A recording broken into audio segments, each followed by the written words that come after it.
யார்? அண்ணா ஒரு மாபெரும் இயக்கத்தின் தலைவர். செலியனோட பதில். திருப்பி அடுத்த கேள்வி, எந்த இயக்கத்தின் தலைவர்? வெட்ட வெளியில், கொட்டும் மலையில், கையில் காசு இல்லாமல், மனதில் மாசு இல்லாமல் என்ற லட்சக்கணக்கான உடன்பிறப்புகளின் தலைவர். ஒரு மாநாடு நடக்குது, போலீஸ் புரோட்டோகால். அந்த புரோட்டோகாலை எங்களை ஒடுக்க பார்க்கிறார்கள் அப்படின்னு ஒரு சிம்பத்தி வேவ கிரியேட் பண்றதுக்கான முயற்சிகள் நடக்குது. எல்லாரும் கவனிச்சிருக்கீங்க. ஆனால் திமுக தொடங்கப்பட்ட போது திராவிட முன்னேற்ற கழகத்தின் ஒரு பொதுக்கூட்டத்துக்கு கூட காவல்துறை அனுமதி கொடுத்தது கிடையாது. திமுக தொடங்கி முதல் 4 ஆண்டுகள் 5 ஆண்டுகள் வரைக்கும் நடத்தப்பட்ட அத்தனை பொதுக்கூட்டங்களும் 144 உடைச்சிட்டு நடத்தப்பட்ட பொதுக்கூட்டம்.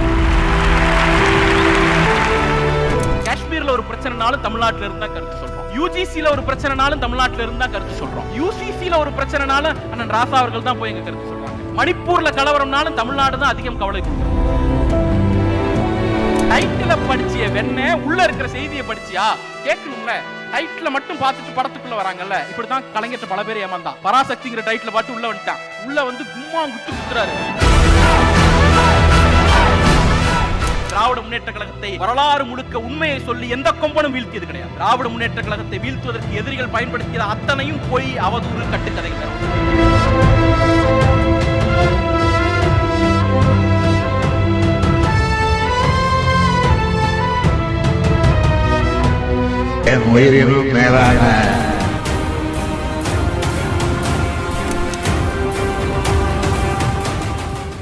அண்ணா நூற்றாண்டில் அண்ணா குறித்து ஒரு மலர் வெளியிடப்பட்டது. அந்த மலரில் திராவிட முன்னேற்ற கழகத்தினுடைய மேனாள் நாடாளுமன்ற உறுப்பினர் ரா. செலியன் அவர்கள் ஒரு கட்டுரை எழுதியிருந்தார். செலியன் அவர்களிடம் போய் ஒரு கேள்வி கேட்கிறாங்க, அண்ணா யார் அப்படின்னு. அண்ணா ஒரு மாபெரும் இயக்கத்தின் தலைவர். செலியனோட பதில். திருப்பி அடுத்த கேள்வி, எந்த இயக்கத்தின் தலைவர்? வெட்ட வெளியில், கொட்டும் மலையில், கையில் காசு இல்லாமல், மனதில் மாசு இல்லாமல் என்ற லட்சக்கணக்கான உடன்பிறப்புகளின் தலைவன் அண்ணா அப்படின்னு சொல்றார். என்ன செய்தார்? 18 ஆண்டுகளில் இந்தியாவில் ஏகபோகமாக ஆட்சி செய்த காங்கிரஸை சிறுவர்களை கொண்டு 18 ஆண்டுகளில் வீழ்த்தி காட்டினார் அண்ணா என்று சொன்னார்.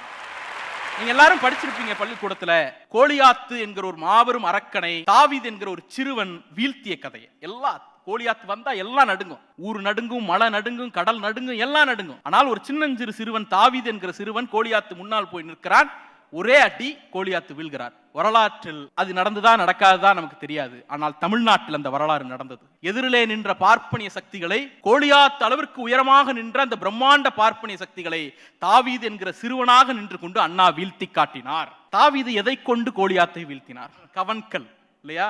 ஒரு சின்ன ஆயுதம், பெரிய வெப்பன்லாம் கிடையாது, பொருள் செலவு கிடையாது. சும்மா கீழே ஒரு கம்பு கிடந்துச்சுன்னா எடுத்து அடிக்கலாம். அந்த கவன் கல் இருக்குல்ல, அந்த கவன் கல் தான் திராவிட இயக்கம் பயன்படுத்திய நாவும் பேனாவும். பேசியும் எழுதியும் 18 ஆண்டுகளில் ஒரு பிரம்மாண்ட பேரியக்கத்தை வீழ்த்தி ஆட்சிக்கு வர முடியும் என்பதை நிரூபித்து காட்டியவர் பேரறிஞர் அண்ணா. என்ன பேசினாங்க? எல்லாவற்றையும் பேசினாங்க. அக்ரஷன். இன்னைக்கு நீங்க உட்கார்ந்து இருக்கிறீங்க, 30 வயதிற்கு கீழாகத்தான் பெரும்பான்மையானோர் இருப்பீங்க. 30 வயதிற்கு உட்பட்டவர்கள் தான் திராவிட இயக்கத்தில் அன்றைக்கு தலைவர்கள், திமுகவில் அன்றைக்கு தலைவர்கள். இதே மாதிரி ஒரு இடத்துல தான் அண்ணா உட்கார்ந்திருந்தார். இதே மாதிரி ஒரு இடத்துல தான் கலைஞர் உட்கார்ந்திருந்தார், நாவலர் உட்கார்ந்திருந்தார், மதியழகன் உட்கார்ந்தார், எல்லோரும் உட்கார்ந்திருந்தார். உங்க வயதுல தான் உட்கார்ந்திருந்தார். அப்போ அப்படிப்பட்டவர்கள்ட்ட என்ன அக்ரஷன் இருக்குன்னு இருக்குல்ல, அந்த அக்ரஷனுக்கு 2 உதாரணம் சொல்றேன். இன்னைக்கு ஒரு மாநாடு நடக்குது. அந்த மாநாட்டுக்கு போலீஸ் புரோட்டோகால். அந்த புரோட்டோகாலை எங்களை ஒடுக்க பார்க்கிறார்கள் அப்படின்னு ஒரு சிம்பத்தி வேவ கிரியேட் பண்றதுக்கான முயற்சிகள் நடக்குது. எல்லாரும் கவனிச்சிருப்பீங்க. ஆனால் திமுக தொடங்கப்பட்ட போது திராவிட முன்னேற்ற கழகத்தின் ஒரு பொதுக்கூட்டத்துக்கு கூட காவல்துறை அனுமதி கொடுத்தது கிடையாது. திமுக தொடங்கி முதல் 4 ஆண்டுகள் 5 ஆண்டுகள் வரைக்கும் நடத்தப்பட்ட அத்தனை பொதுக்கூட்டங்களும் 144 உடைச்சிட்டு நடத்தப்பட்ட பொதுக்கூட்டம். அந்த இடத்துல பொதுக்கூட்டம் நடத்துறதுக்கு எவ்வளவு அக்ரஷன் வேணும்? ஒரு கூட்டம் நடத்தலாம், 2 கூட்டம் நடத்தலாம், ஒரு கேஸ் வாங்கலாம், 2 கேஸ் வாங்கலாம். ஆனால் திமுக 1949 செப்டம்பர் 17 தொடங்கப்பட்டதிலிருந்து ஓராண்டு காலத்திற்குள், ஒரே வருஷத்துள் 2500 பொதுக்கூட்டத்தை தமிழ்நாடு முழுக்க நடத்தி காட்டிய இயக்கம். அப்ப அந்த அளவுக்கு பேசியிருக்கோம். அவ்வளவு கருத்து நம்மகிட்ட இருந்திருக்கு. எல்லா ஊர்லயும் பேசியிருக்கோம். அதே போல அண்ணா ஒரு இடத்துல சொல்றாங்க, பத்திரிகை நடத்துறது சாதாரண காரியம் இல்ல. 1 லட்சம் ரூபாய் இருந்துச்சுன்னா என்னுடைய திராவிட நாடு பத்திரிகை, அப்ப வீக்லி திராவிட நாடு, 1 லட்சம் ரூபாய் இருந்துச்சுன்னா அதை டெய்லி ஆக்கிடுவேன். அந்த 1 லட்சம் ரூபாய் காசு என்கிட்ட இல்ல, வசூல் பண்ணலான்னு போனா 16000 ரூபாய் தான் வசூலாயிருக்கு. அதனால திராவிட நாடு பத்திரிகையை நான் டெய்லி ஆக்குறேன், அதாவது டெய்லி தினசரி பேப்பரா மாத்திர முடிவை கைவிடுகிறேன் சொன்னது அண்ணா, இந்த இயக்கத்தின் தலைவர். யோசிச்சு பாருங்க, அவ்வளவு கஷ்டம் பத்திரிகை நடத்துறது. ஆனால் திராவிட இயக்கத்தின் தலைவர்கள், தலகர்த்தர்கள், எழுத்தாளர்கள் எத்தனை பத்திரிகை நடத்தினார்கள் தெரியுமா? 258 பத்திரிகைகள் இதுவரைக்கும் கண்டுபிடிச்சு வச்சிருக்கோம். இன்னும் தோண்ட தோண்ட தோண்ட போய்கிட்டே இருக்கு. அப்போ கூட்டம் நடத்தினால் கைது, வழக்கு, குண்டு மாறுபடும். இதே குன்றத்தூர் பக்கத்துல குட்டி என்கிற நம்முடைய இயக்க தோழர் கூட்டம் நடத்தியதற்காக துப்பாக்கியால் சுடப்பட்டு சுட்டுக் கொல்லப்பட்டார். அப்ப கூட்டம் நடத்தினா அடி விழும், உத விழும், வழக்கு வரும், துப்பாக்கி குண்டு வரும். எழுதுறதுக்கு பத்திரிகை நடத்தணும் அப்படின்னு சொன்னா காசு இருக்காது, சாப்பாட்டுக்கு வழி இல்லாத அளவிற்கு வறுமை தாண்டவமாடும். அந்த கொடிய நிலையில் பேசுவதற்காகவும் எழுதுவதற்காகவும் தங்களுடைய மொத்த ஆற்றலையும் செலவிட்ட தளபதிகளை கொண்ட இயக்கம் திராவிட இயக்கம். அப்ப நீங்க ஒரே ஒரு விஷயத்தில் பெருமைப்பட்டுக் கொள்ளுங்கள், அவர்கள் பேசிவிட்டு போன இடத்தில் நீங்கள் வந்து அமர்ந்திருக்கிறீர்கள், அவர்கள் எழுதிவிட்டு போன இடத்தில் நீங்கள் வந்து அமர்ந்திருக்கிறீர்கள். இப்ப நான் சொல்ல வர்றது ஒரே ஒரு விஷயம் தான். இவ்வளவு அக்ரஷனா என்னத்தை பேசணும்? கருத்து பேசணும். எல்லாவற்றிலும் கருத்து நம்மிடம் இருந்தது, எல்லாவற்றை குறித்தும் கருத்து இருந்துச்சு. ஒரு குழந்தை பிறந்துச்சுன்னா பேர் வைக்க போய் அங்க போய் கருத்து பேசுவோம். திருமணம் நடக்குதுன்னா திருமண வீட்டுல போய் அங்க போய் கருத்து பேசுவோம். இறந்து போய் விட்டால் சுடுகாட்டில் கூட்டம் போட்டு கருத்து பேசிய ஒரு இயக்கம் திராவிட இயக்கம். அப்ப எல்லா இடங்கள்லயும் நாம கருத்தை பேசியிருக்கிறோம், எல்லாவற்றை குறித்தும் பேசியிருக்கிறோம். கத்திரிக்காய் விலை என்னங்கிறது குறித்து திராவிட இயக்கத்திட்ட கருத்து இருந்துச்சு. உக்ரைன்ல அணுகுண்டு வெடிச்சுன்னா அதுக்கு என்னங்கிறது குறித்து திராவிட இயக்கத்திட்ட கருத்து இருந்துச்சு. கிரேக்க ராணிகள்னு அண்ணா எழுதினார், ரோமாபுரி பாண்டியன் குறித்து எழுதினார், ரத்தம் முங்கே 20 ஆண்டுகள் அண்ணா எழுதினார். எல்லாவற்றை குறித்தும் திராவிட இயக்கத்திடம் கருத்து இருந்துச்சு. சரி, அண்ணா காலத்துல தான் அப்படியான்னு கேட்டா, கலைஞர் 1970களுடைய இறுதியில ஒரு கடிதம் எழுதுறார். கடிதத்தோட தலைப்பு ஸ்கைலாப். ஸ்கைலாப் ஸ்கைலாப்னா என்னன்னு கூகுள் பண்ணா நமக்கு திணறுது. சாட் ஜிபிடி போய் can you explain what is Skylab அப்படின்னு நம்ம கேட்க வேண்டியிருக்கு. ஆனா ஸ்கைலாப்னா என்னன்னா ஒரு ஸ்பேஸ் ஸ்டேஷன், நாசா அனுப்பிய ஒரு ஸ்பேஸ் ஸ்டேஷன். அந்த ஸ்பேஸ் ஸ்டேஷன் வெடித்து சிதற போகிறது அப்படின்னு ஒரு வதந்தி பரவுகிறது. அப்படியெல்லாம் ஒன்னும் வெடிச்சு சிதறாது, ஏன்னா அதுல இந்த டெக்னாலஜி எல்லாம் பயன்படுத்திருக்காங்க, அது இவ்வளவு பாதுகாப்பானது என்று டீ கடையில டீ குடிச்சிட்டு இருக்கக்கூடிய தன்னுடைய தொண்டர்களுக்காக கடிதம் எழுதிய ஒரு மகத்தான தலைவர் இந்த நாட்டில் இருந்தார் என்று சொன்னால் கலைஞர். அப்ப எல்லாவற்றை குறித்தும் நம்ம கருத்து வச்சிருக்கோம். இன்னைக்கும் அது தொடருதான்னு கேட்டா இருக்கு. காஷ்மீர்ல ஒரு பிரச்சனைனாலும் தமிழ்நாட்டில இருந்து தான் கருத்து சொல்றோம். யூஜிசில ஒரு பிரச்சனைனாலும் தமிழ்நாட்டில இருந்து தான் கருத்து சொல்றோம். யூசிசில ஒரு பிரச்சனைனாலும் அண்ணன் ராசா அவர்கள் தான் போய் எங்க கருத்து சொல்றாங்க இல்லையா? மணிப்பூர்ல கலவரம்னாலும் தமிழ்நாடு தான் அதிகம் கவலை கொள்கிறது. நம்மளுடைய கவுண்டர் பார்ட் அப்படி சொல்றதுக்கே வெக்கமா இருக்கு. அதற்கான தகுதி அவர்கள் இழந்து விட்டார்கள். காஷ்மீர்ல என்னமா பிரச்சனை அப்படின்னா, காஷ்மீர் பியூட்டிஃபுல் காஷ்மீர்ங்கிறத தாண்டி அவங்களுக்கு வேற ஒன்றும் தெரியாது இல்லையா? மணிப்பூரா அது எங்க இருக்கு? பொள்ளாச்சி பக்கம் தூத்துக்குடி இருக்கு பக்கம் இருக்கா அப்படின்னு கேட்கக்கூடியவர்கள். யூஜிசிக்கும் யூசிசிக்கும் வித்தியாசம் தெரியாத தற்கூரிகள் எல்லாம் எதிரில் இருக்கிறது. அப்போ இந்த இயக்கத்தில், இந்த நாட்டில் ஒரே ஒரு இயக்கத்தின மட்டும்தான் எல்லா பிரச்சனைகளுக்கும் தீர்வு இருக்கிறது, குறைந்தபட்சம் எல்லா பிரச்சனைகளுக்கும் கருத்து இருக்கிறது. அந்த கருத்தை சொல்ல வேண்டிய கடமை நாம் எல்லோருக்கும் இருக்கிறது, தலைவர்களிடம் மட்டும் இல்ல. சரி, மேடை கொடுத்தா தான் பேசுவேன், பத்திரிகையில எழுத அனுமதிச்சா தான் பேசுவேன் அப்படின்னு நாம நினைச்சோம்னா ஆண்டுக்கு 4 மேடை கிடைக்கும், 5 மேடை கிடைக்கும், அவ்வளவுதான் அதிகபட்சம். வருஷத்துக்கு ஒரு முறை முரசொல்ல எழுத வாய்ப்பு கிடைக்கும், 2 தடவை முரசொல்ல எழுத வாய்ப்பு கிடைக்கும். ஒரு தொடர் எழுத வாய்ப்பு கிடைச்சாலும் வாரத்துக்கு ஒரு முறை தான், அதிகபட்சம் வருஷத்துக்கு 52 தான் இல்லையா? அப்ப நான் வந்து பத்திரிகையிலையும் மேடையிலையும் மட்டும்தான் கருத்து சொல்லுவேன் அப்படின்னு நம்ம குறுக்கிக்கிட்டோம்னா 2 செட்பேக் இருக்கும். ஒன்னு, இயக்கத்திற்காக நம்முடைய உழைப்பு சுருங்குகிறது, நம்முடைய கனவு பெருசு, உழைக்க தயாரா இருக்கும், ஆனா மேடை கிடைக்கல, நான் என்ன பண்றது, ஏக்கமா இருக்கு, ஒண்ணும் பண்ண முடியல, தவிப்பா இருக்கு அப்படிங்கிற ஒரு பிரச்சனை இருக்குல்ல. அதை எதிர்கொள்வதற்கு காசு இல்லாம ஃப்ரீ டூலா கிடைப்பதுதான் சோசியல் மீடியா. மேடை அவசியம் இல்ல, பத்திரிகை அவசியம் இல்ல, உங்ககிட்ட இருக்கக்கூடிய நெட் கார்டு போதும், உங்களுடைய ஸ்மார்ட் போன் போதும். ஒரு மேடையால் நீங்கள் சென்றடையக்கூடிய எத்தனை பேருடைய மனதை ஒரு மேடையின் மூலம் நீங்கள் இருக்க முடியுமோ அதை விட 1000 பேரை கூடுதலாக உங்களால் சமூக ஊடகங்கள் மூலமாக இருக்க முடியும். தலைவர் இதே மேடையில் சொன்னார், ஒரு 2-3 மாதங்களுக்கு முன்னால் சொன்னார், திராவிட இயக்கத்திற்கு எதிரில் இருக்கக்கூடிய யாராக இருந்தாலும், பாஜக, அதிமுக, நேத்து வந்தவன் முந்தா நாள் வந்தவன் யாராக இருந்தாலும் அவர்களுக்கு கிடைக்கக்கூடிய ஊடக சொகுசு நமக்கு கிடைக்காது என்று தலைவர் இதே மேடையில் சொன்னார். அப்ப அந்த ஊடக சொகுசு கிடைக்காது என்பது வருத்தம் தலைவருக்கு இருக்கிறது. அந்த வருத்தத்தை போக்குவது எப்படி என்பதற்கான தீர்வை இளம் தலைவர் சொன்னார். சமூக ஊடகங்களை கையில் எடுங்கள் என்று இதே மேடையில் அவர் சொன்னார். அப்ப நீங்க யோசிச்சு பாருங்க, இன்னைக்கு அச்சு ஊடகத்தையும் காட்சி ஊடகத்தையும் முறியடிக்கணும்னு சொன்னா நமக்கு இருக்கக்கூடிய பவர்ஃபுல் டூல் சோசியல் மீடியா. போன தலைமுறைக்கு ஊடகம் என்பது டிவியும் செய்தித்தாளும், நம்முடைய தலைமுறைக்கு ஊடகம் என்பது சமூக ஊடகங்கள் மட்டும்தான். கலைஞர் காலத்தில் நம்மை முறியடிப்பதற்கு அவர்கள் பயன்படுத்திய ஒரே ஆயுதம் போய். திராவிட முன்னேற்ற கழகத்தை வரலாறு முழுக்க உண்மையை சொல்லி எந்த கொம்பனும் வீழ்த்தியது கிடையாது. திராவிட முன்னேற்ற கழகத்தை வீழ்த்துவதற்கு எதிரிகள் பயன்படுத்திய அத்தனையும் பொய், அவதூறு, கட்டுக்கதைகள், வேற ஒண்ணும் கிடையாது இல்லையா? அப்ப அந்த அவதூறை முறியடிப்பதற்கு நம்மகிட்ட ஊடகம் இல்ல. ஆனா இன்னைக்கு தினமலர் ஒரு பொய் செய்தியை பரப்பினால் அடுத்த 5வது நிமிடம் ட்விட்டர்ல போட்டு வெளுன்னு வெளுக்கிறோம்.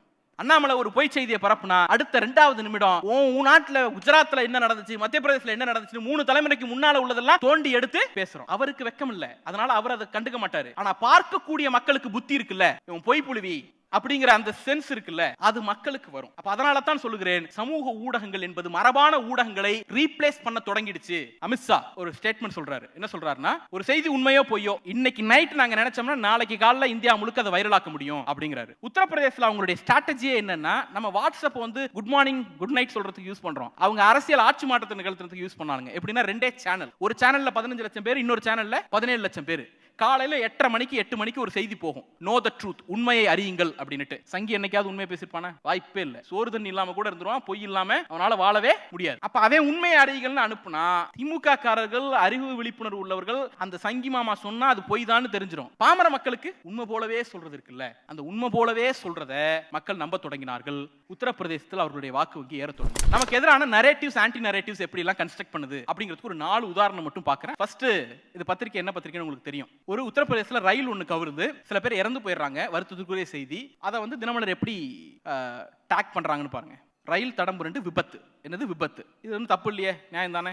நியாயம். இதே நியாயத்தை இங்கேயும் நீ பண்ணணும்ல. அடுத்த ஸ்லைடு. ஒரு பஸ்ஸோட போல்ட் இருக்குல்ல, ஹீட்ல அந்த நட்டு தெரிச்சிடுது, பஸ் டயர் விழுந்துருது, ஒருத்தருக்கும் பிளேடு காயம் கூட படல, ஆனா வைக்கிற டைட்டில்.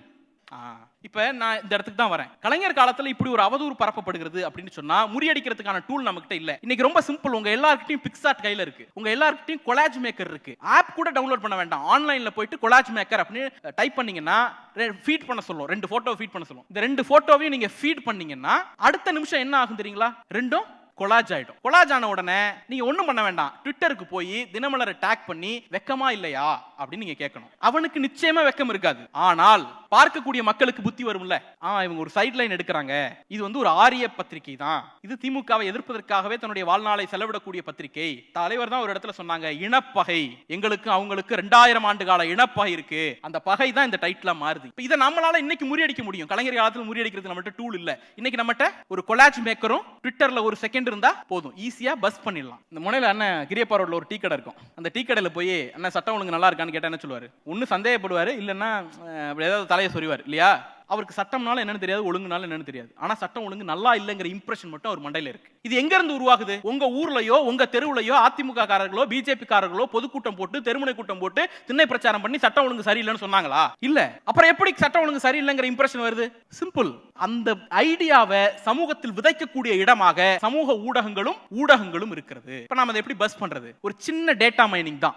NCRB டேட்டான்னு ஒன்னு இருக்கு, ஒன்றிய அரசாங்கம் கொடுக்கக்கூடிய தகவல். அதுல நான் சொல்றது பெரிய கிரைம்ஸ் மட்டும், சின்ன கிரைம்ஸ் இந்த SLL கிரைம்னு சொல்லுவோம், அதை விட்டுட்டு பெரிய கிரைம்ஸ் மட்டும். எடப்பாடி பழனிசாமி ஆட்சி காலத்துல தமிழ்நாட்டில் ஒரு ஆண்டில் 8,91,700 குற்றங்கள் நடந்தது. 2022ஆம் ஆண்டு ஆட்சிக்கு வந்த 2 ஆண்டுகளில் அதை 1,93,913 குற்றமாக குறைத்த மகத்தான ஆட்சி திராவிட மாடல் ஆட்சி. ஆனா ஊடகங்கள் என்ன சொல்லுது?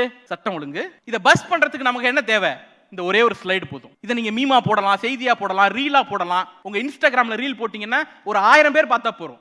அட்லீஸ்ட் அவன் நம்பணும்னு அவசியம் இல்ல, அவனுக்கு ஒரு குழப்ப மனநிலை வந்துட்டாலே போதும், அவங்க தேட ஆரம்பிச்சிடுவாங்க. என்னால் இது பெரியார் மண், மக்கள் தேடுவதற்கு எப்போதும் தயாராக இருக்கு. அடுத்து இது வந்து ஒரு பாப்புலர் நரேட்டிவ், திமுகவுக்கு எதிரான நரேட்டிவ்ஸ் எப்படிலாம் கன்ஸ்ட்ரக்ட் பண்றாங்கன்னு. சென்னைக்கு ரயில்வே அமைச்சர் அஸ்வினி வைஷ்ணவ் வராரு. அவர்கிட்ட போய் மைக்க நீட்டுறாங்க. மைக்க நீட்டி, ஐயா இந்த தூத்துக்குடி ப்ராஜெக்ட் என்னாச்சு அப்படின்னு கேட்கறாங்க. அவர் என்ன பண்றாரு? அதை தமிழ்நாடு அரசு வேணான்னு சொல்லிடுச்சு அப்படின்றாரு. உடனே தினமலர் என்ன போடுறாங்க? தமிழ்நாடு அரசு வேண்டாம் என்று சொல்லிவிட்டது வளர்ச்சிக்கு எதிரான திமுக அரசு அப்படின்னு 8 கால நியூஸ் ஹெட்லைன். அதை வந்து நம்ம அறிவுஜீவி ஒருத்தர் எடுத்து, யாரு, ஒரு தற்குறிக்கு அப்பா அவர் எடுத்து, தமிழகத்தின் வளர்ச்சிக்கு உதவ மத்திய அரசு தயாராக இருக்கிறது, மெட்ரோவுக்கு காசு வாங்குறதுக்கு நாங்க பட்ட பாடு தலைவருக்கு தான் தெரியும், பக்கத்துல இருந்து பார்த்த ராஜாரானுக்கு தான் தெரியும் இல்ல. அவர் வந்து அவங்க வளர்ச்சிக்கு உதவுறாங்களாம், நம்ம வந்து அதை தடுக்கிறோமா அப்படின்னு போடுறாரு.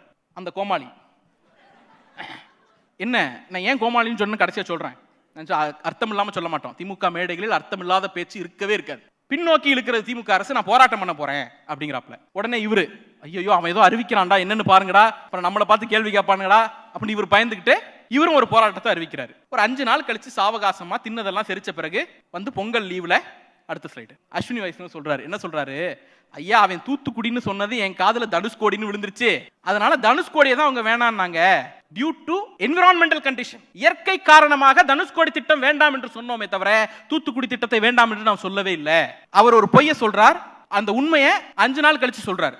இடைப்பட்ட 5 நாள்ல ஊடகங்கள், சமூக ஊடகங்கள், அரசியல் கட்சிகள் எல்லாம் திமுகவுக்கு எதிராக பரதநாட்டியம் ஆடுறான். அப்ப நமக்கு தேவை என்னன்னா இந்த இடத்துல விழிப்போட இருக்கணும். பார்லிமெண்ட்ல என்ன பதில் சொன்னாங்க அஸ்வினி வைஷ்ணவ்ங்கிறத எடுத்து போடுறதுக்கு நம்மகிட்ட 100 ட்விட்டர் ஹேண்டில் இருக்கு. அதை பரப்புவதற்கு ஆள் இல்லை, பரப்புவதற்கு நீங்கள் எல்லாம் குறைந்தபட்சம் பங்களிப்பு செய்யுங்கள், அவ்வளவுதான் ரெக்வெஸ்ட், வேற ஒண்ணும் கிடையாது. இது ஒரு கும்பல் திமுகவை கடுமையாக எதிர்ப்பதை தன் வாழ்நாள் பணியாக கொண்டிருக்கக்கூடிய இன்னொரு இணை எதிரி இல்லையா. இது வந்து ஒரு மலைக்கு நீதி கேட்கறாங்க. ஒரு 400 பேரை அம்மையார் ஜெயலலிதா ஜலசமாதி பண்ண பிறகு பாவம் அந்த மக்கள் எல்லாம், அதற்கு பிறகு வள்ளுவர் கோட்டத்துல இந்த கும்பல் போய் போராட்டம் பண்ணுது. இந்த ஸ்லைடை பார்த்தா யாருடைய ஆட்சின்னு கண்டுபிடிக்க முடியுதா? இல்ல, சும்மா பாமர மக்கள்கிட்ட கொண்டு போய் இது யாருன்னு கவர்மெண்ட்டுங்க அப்படின்னு கேட்டா வருஷமும் கிடையாது, யாரு கவர்மெண்ட்னு கணக்கும் கிடையாது. ஆனால் கணுக்கால்ல கூட தண்ணி தேங்காது, முழங்கால் அளவு கூட தண்ணி தேங்காது. நாளைக்கு மழை பெய்யும்னு சொன்னா இன்னைக்கு ராத்திரி 12 மணிக்கு நாராயணபுரம் லேக்ல நிற்கக்கூடிய துணை முதலமைச்சர் இல்லையா? ஏன்னா தலைவர்களுக்கு ஒரு ஹேபிட் இருக்கும், வருவாங்க சொல்லுவாங்க போயிடுவாங்க, அதிகாரிகள் அப்படியே போயிடுவாங்க. ஏன்னா களத்துல பாக்குறோம் என்ன நடக்குதுன்னு. இவங்க இப்படி எல்லாம் பண்ணுவாங்கன்னு தெரிஞ்சுதான் மறுநாள் மதியம் 12 மணிக்கு திரும்பி போறார். வேலையை ஓரளவு நடந்திருக்கு. திருப்பி அன்னைக்கு ஈவினிங் 4 முறை அந்த லேக்க போய் பார்த்தார். வேளச்சேரி இந்த வெள்ளத்திலிருந்து தப்பித்ததற்கு ஒரே காரணம் இங்க வந்து. அப்ப இந்த அரசை நீங்க பாராட்ட வேண்டாம். இறப்ப குறைச்சிருக்கோம், இழப்ப குறைச்சிருக்கோம், மக்களை மீட்டிருக்கோம், எல்லாம் பண்ணிருக்கோம். ஆனால் இதே கும்பல் இதே வள்ளுவர் கூட்டத்துல மலைக்கு நீதி கேட்கறன்னு ஒரு டைட்டில் போடுறாங்க. அந்த கார்டு அடுத்த ஸ்லைடு பாருங்க. புரியுதா உங்களுக்கு ரெண்டுத்துக்கான வித்தியாசம்? அப்போ என்ன காரணம்? ஏன் இந்த வெறுப்பு? ஏன் இந்த வெறுப்புன்னு சொன்னா, திராவிடர்களுக்காக, பிற்படுத்தப்பட்ட பட்டியலின பழங்குடியின மக்களுக்காக தன் வாழ்நாளெல்லாம் உழைக்கிற இயக்கம் இந்த இயக்கம். இங்க சொன்னாங்கல்ல, வயிறு எரியுதான்னு பின்னாடி 4 பேர் நின்று கதறனால அந்த கதறல் தான் இந்த கார்டு. இப்போ ஒன்றும் பண்ண வேண்டாம், திருப்பி தினமலருக்கு பண்ண அதே ட்ரீட்மெண்ட் தான். இது 2 கார்டையும் மெர்ஜ் பண்ணி இவனை இன்னும் கொஞ்சம் ஸ்பெஷலா ட்ரீட் பண்ணணும். குச்சமா இல்லையா அப்படின்னு கேட்கலாம். அவன் குச்சம் இல்லைன்றான், ஆனா பார்க்கக்கூடியவர்களுக்கு புத்தி வரும்ல, அவ்வளவுதான். இதை மட்டும் நாம செஞ்சா போறோம். அடுத்த ஸ்லைட். ஒரு கரகாட்ட கும்பல் சார். இதோட நான் முடிக்கிறேன் சார். யாராவது ஹோட்டல் தொழில் பண்றீங்களா? வீட்டில் அப்பா அம்மா யாராவது ஏதாவது ஒரு கடை வச்சிருக்கீங்களா? மளிகை கடை. சரி, ஒன்றும் நானே சொல்றேன். எங்க அப்பா ஹோட்டல் வச்சிருந்தாரு. இட்லி 2 ரூபாய்க்கு விற்கிறாரு. நாளைக்கு 1 ரூபா ஏத்துறாரு, 3 ரூபா ஆக்குறாரு ஒரு இட்லியை. அவருக்கு லாபம் வருமா நட்டம் வருமா? கண்டிப்பா லாபம் தானே வரும், அப்படிதானே? இப்ப பேருந்து கட்டணம் இருக்கு, அரசு பேருந்து கட்டணத்தை உயர்த்துது. லாபம் வருமா நட்டம் வருமா? லாபம் தானே வரணும். ஆனா ஒரு கரகாட்ட கும்பல் யாரு? பழனிசாமி அரசாங்கம் தமிழ்நாட்டில் பேருந்து கட்டணத்தை உயர்த்துகிறது. பேருந்து கட்டணத்தை உயர்த்துவதால் போக்குவரத்து கழகங்கள் நஷ்டம் அடைந்ததுன்னு சிஏஜி ரிப்போர்ட் கொடுக்குறான். எப்படி தெரியுமா? எங்க அப்பா 2 ரூபா இட்லியை 3 ரூபா ஆக்குனார்னா லாபம் வரும், மக்கள் வருவாங்க, 1 ரூபா தானேட்டு. 2 ரூபா இட்லியை 20 ரூபா ஆக்குனார்னா மக்கள் எல்லாம் கடைக்கு வர மாட்டான், ஓடிடுவான், நட்டம் தானே வரும். அதே போலதான் ஒரே நாளில் 88% அரசு போக்குவரத்து கட்டணத்தை உயர்த்துகிறார் எடப்பாடி பழனிசாமி. ரேஷனல் இல்ல, அறிவற்றத்தனம்னு சிஏஜி சொல்லுது. அப்ப என்ன பண்றாங்கன்னா 15% மக்கள் போக்குவரத்து பயன்பாட்டு, பொது போக்குவரத்து பயன்பாட்டை விட்டு வெளியே போய் விடுகிறார்கள். ஆட்டோமேட்டிக்கா போக்குவரத்து கழகம் நஷ்டத்துல வந்துருது. இந்த சிஏஜி ரிப்போர்ட்ல ஒரு பிரச்சனை என்னன்னா, அந்த வருஷமே வராது, ஒரு 3 வருஷம் கழிச்சு தான் வரும். இந்த ரிப்போர்ட் 2024 வருது. இந்த ரிப்போர்ட் பேசுற பிரச்சனை 2021 பிரச்சனை. அது யாரு அதை எழுதியிருக்கா தெரியுமா? ஏடிஎம்கேவுடைய அபிஷியல் ஐடிவிங் ஹேண்டில் என்ன போடுறாங்க? தினமலரோட இந்த கட்டிங்கை எடுத்து போட்டு நிர்வாக திறனற்ற திமுக அரசு அப்படின்னுட்டு. டைட்டில படிச்சிய வெண்ண உள்ள இருக்கிற செய்தியை படிச்சியா கேட்கணும்ல. டைட்டில மட்டும் பார்த்துட்டு படத்துக்குள்ள வராங்கல்ல. இப்படிதான் கலைஞர் பல பேர் ஏமாந்தான். பராசக்திங்கிற டைட்டில பார்த்து உள்ள வந்துட்டான். உள்ள கும்மா குத்துறாரு. அம்பாள் என்றைக்கடா பேசினார்னப்பே அவனுக்கு பாதி வயிறு எரிஞ்சு போச்சு இல்லையா? அதே மாதிரி இவன் டைட்டில மட்டும் பார்த்துட்டு உள்ள வந்துடுறான். படிக்கணும்ல. ஒரு அது என்ன 10 வரி இருக்கு, ஒரு 10 வரி கூட படிக்காம ஒரு அபிஷியல் கட்சியினுடைய, எதிர்கட்சியினுடைய அபிஷியல் ட்விட்டர் ஹேண்டில் நீ எடுத்து போடுறன்னா நீ எந்த அளவிற்கு தற்குறியா இருப்ப? தமிழ்நாட்டு மக்களை முட்டாளா நினைப்ப. அதை எக்ஸ்போஸ் பண்றதுக்கு நான் ஒன்றும் பண்ணல. இந்த ரெட் மார்க்கை மட்டும் போட்டு அந்த ட்விட்டர் இருக்கு இல்லையா, அதை கோட் பண்ணி போட்டேன். அந்த ட்விட்டர் போனது 1.5 லட்சம், இது போனது 2.25 லட்சம். இந்த வேலையை நாம் செய்ய வேண்டும், அதற்கான களம் காத்திருக்கிறது.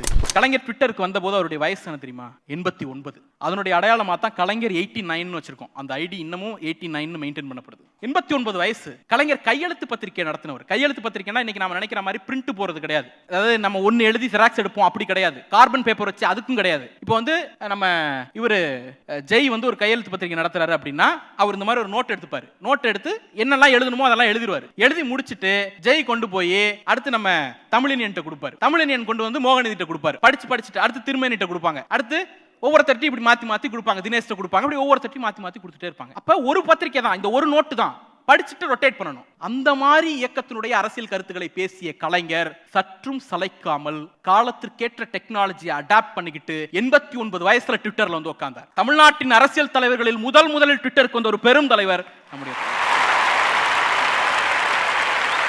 தொல்காப்பியத்துக்கு உரை எழுதினவர் கலைஞர். தொல்காப்பியம் எவ்வளவு கடுமையான மொழியில இருக்குங்கிறது நம்ம எல்லாருக்கும் தெரியும். அது லாங். கலைஞர் ஒரு அறிக்கைனாலே 4 பக்கம் 5 பக்கம் போகும். ஒரு கடிதம்னா 6 பக்கம் போகும். அப்படிப்பட்ட கலைஞரை 144 வார்த்தையில எழுதுனா முடியுமா? எனக்கு முடியல. அதனால 900 ரூபாய் கொடுத்து சப்ஸ்கிரிப்ஷன் வாங்கி வச்சிருக்கோம். கலைஞர் அந்த 144 என்கிற ரெஸ்ட்ரிக்ஷனையும் ஏற்றுக்கொண்டு தமிழ்நாட்டின் அரசியலை 144 எழுத்துகளுக்குள் ட்விட்டரில் உட்கார்ந்து கொண்டு தீர்மானம். அப்படியே அடுத்துவாங்க. தலைவர், தமிழ்நாட்டின் முதல்வர், தமிழ்நாட்டின் தன்னிகரற்ற தலைவர், தமிழ்நாட்டில் அவருக்கு இணையான அரசியல் ஆளுமை தேடினாலும் கிடைக்காது. எல்லாருமே என்ன பண்றான்? நாங்க சேர்ந்து நின்னோம் அதனால ஜெயிச்சிட்டீங்க அப்படின்னா 2019 21. இப்ப என்ன சொல்றான்? நாங்க பிரிஞ்சு நின்னோம் அதனால ஜெயிச்சிட்டீங்க. மக்கள் ஒரே ஒரு செய்தியை தான் சொல்கிறார்கள், நீங்கள் சேர்ந்து நின்றாலும் சரி பிரிந்து நின்றாலும் சரி எங்களுடைய ஆதரவு முத்துவேல் கருணாநிதி. இதுதான செய்தி. அப்ப அவர் நினைச்சா தன்னுடைய ஃபுல் ஸ்பீச்சை எடுத்து போடலாம்ல. இன்றைய ஜெனரேஷன் 10 செகண்ட்ல இருந்து 30 செகண்டுக்குள்ள உங்க அட்ராக்ஷனை நீங்க ஈர்த்தாகணும். ஒரு நிமிஷத்துக்கு மேல கருத்து சொல்லக்கூடாது. அவர் மெனக்கெட்டு அவங்க டீம் வந்து ஒரு நிமிஷத்துக்கு அவருடைய ஸ்பீச்சை, தலைவருடைய ஸ்பீச்சை கட் பண்ணி போடுறாங்க. அப்ப இந்த ஜெனரேஷனுக்கு ஏத்த மாதிரி தலைவர்கள் மாறிக்கிறாங்க. கடைசியா இருக்குது இளந்தலைவருடைய ட்விட். ஒரே வார்த்தை இந்தியாவில் அத்தனை பேரையும் அலற விட்டார். ஒரு கல்லை பத்தி சொன்னீங்க, இன்னொன்னு சொல்லு. கல்லும் சொல்லும் கொண்டு இந்தியாவில் சனாதன சக்திகளை அலற விட்ட தலைவர் நம்ம முன்னா உட்கார்ந்திருக்காங்க. பதட்டம், பரபரப்பு, எங்களுக்குலாம் கொதிக்குது, தலையை வெள்ள வைப்பேன், ஊங்குறான். அவருடைய படத்தை கீழே போட்டு ஃப்ளோர் மேட் மாதிரி பயன்படுத்தான், எரியுது, கடுப்பா இருக்கு, கூல், ரொம்ப ரிலாக்ஸ்டா இரு அப்படின்னு ஒரே ஒரு crocodile காயில ட்விட் போட்டாரு. அவர் சனாதனம்னு சொன்னப்ப எரிஞ்சது இல்ல, அதை தாண்டி பத்திட்டு எரியுது. அப்பயாவது தீ தான் வச்சாரு, இதுல பெட்ரோலையும் எடுத்து ஊத்திட்டாரு. அப்போ யோசிச்சு பாருங்க, இது மூணுமே ஒரு எக்ஸாம்பிள். எதுக்கான எக்ஸாம்பிள்னா, எத்தனை ஆண்டுகள் ஆனாலும் ட்விட்டர் என்கிற ஒரு புதிய டூல் வந்துச்சுன்னா அதுக்குள்ள போய் நான் உட்கார்ந்து அரசியல் பேசுவேன் என்று கலைஞருக்கு இருந்த வேட்கை, புதிய டெக்னாலஜியை அடாப்ட் பண்ணிக்கணும் என்கிற அந்த ஆசை பெரியாரிடமிருந்து வந்தது. அந்த அடாப்ஷன், அந்த இது இருக்குல்ல, புதுசு மேல ஆர்வம், அது நமக்கு வேணும். நம்பர் 1. அடுத்த தலைமுறை எதை விரும்புதோ அதை சொல்லணும். நான் 1 மணி நேரம் தான் பேசுவேன் அப்படின்னா அவன் வரமாட்டான். 1 நிமிஷம் தான் நீ கேப்பியா, நான் 1 நிமிஷம் கட் பண்ணி உனக்கு தரேன். அந்த அடாப்ஷன் தலைவர்கிட்ட இருக்கு. பக்கம் பக்கமா எழுதுனா கூட நீ கண்டுக்க மாட்டற, ஒரே ஒரு போட்டோ போட்டு உன்னை அலற விட முடியும் என்று சொல்லுகிற அந்த அடாப்ஷன். அப்ப நவீன ஊடகங்களை நாம் பயன்படுத்த தொடங்க வேண்டும். அடுத்த தலைமுறைக்கு எது பிடிக்கிறதோ அந்த வகையில் அதை நாம் கொடுக்க வேண்டும். 2026 நாம் பணியாற்றுவது வெறும் களம் மட்டுமல்ல, சமூக வலைதளமுமாக இருக்கட்டும். எல்லா நவீன ஊடகங்களையும் பயன்படுத்துவதற்கு நாம் தயாராவோம். நன்றி, வணக்கம்.